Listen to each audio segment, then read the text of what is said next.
Today we have ticket number 11504 and it's an Xbox One S that doesn't have a HDMI port. Yes, you heard me right.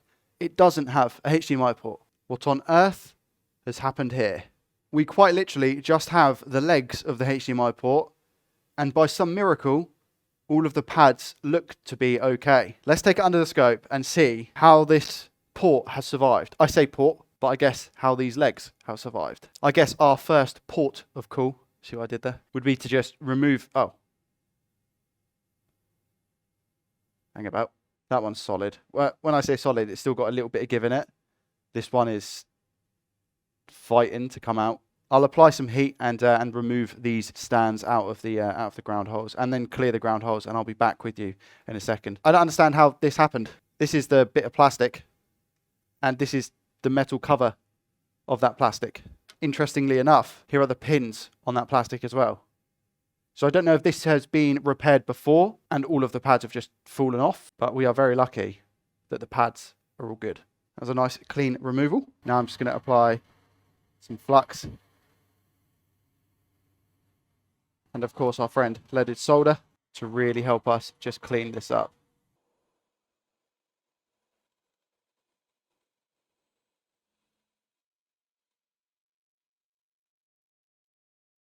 We will get Big Bertha on the job, just to clean up the pads and the ground holes in a second. Very satisfying. Ready? Here we go. Just like that. One's being a little bit stubborn.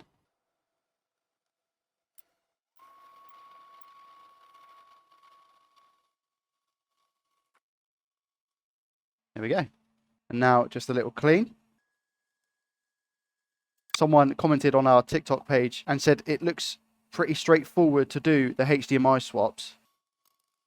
And I think as long as you have the gear, the knowledge and the experience, it can come across pretty easy to do on camera.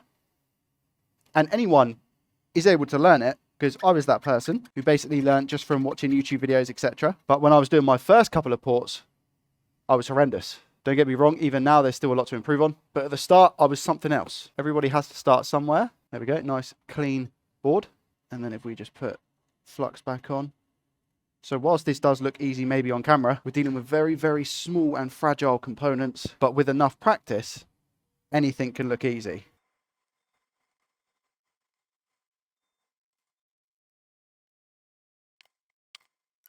Another clean.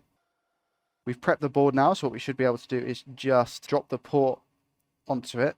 Again, do I have to clean up as much as what I'm currently doing? Not necessarily, but I just try and take as much pride in what I do as possible. Here's the Xbox One S port, which is just going to sit on like that. Okay, let's get you a nice visual close-up. Putting our flux on the board. Heating the board from underneath, and now we're just going to drop the port on when we see the solder liquefy.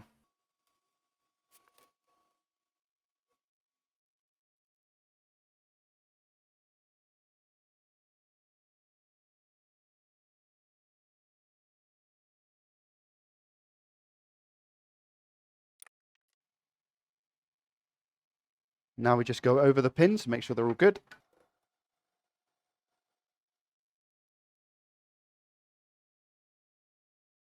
There we go. Don't need to do it too much because they're all looking solid. Now we test. Really good. Nice, clean. Now how do the pins look from this angle?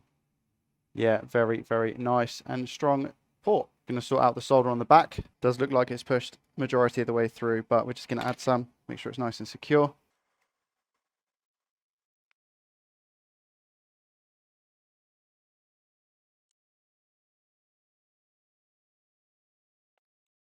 Again, nice clean. There we go. A nice solid port. Let's give it a test. Console is fully back together. Let's test it. We get power, that's good. Do we get a display? Recognised by the TV. There we go, nice. That should be another happy customer. I'll see you in the next one.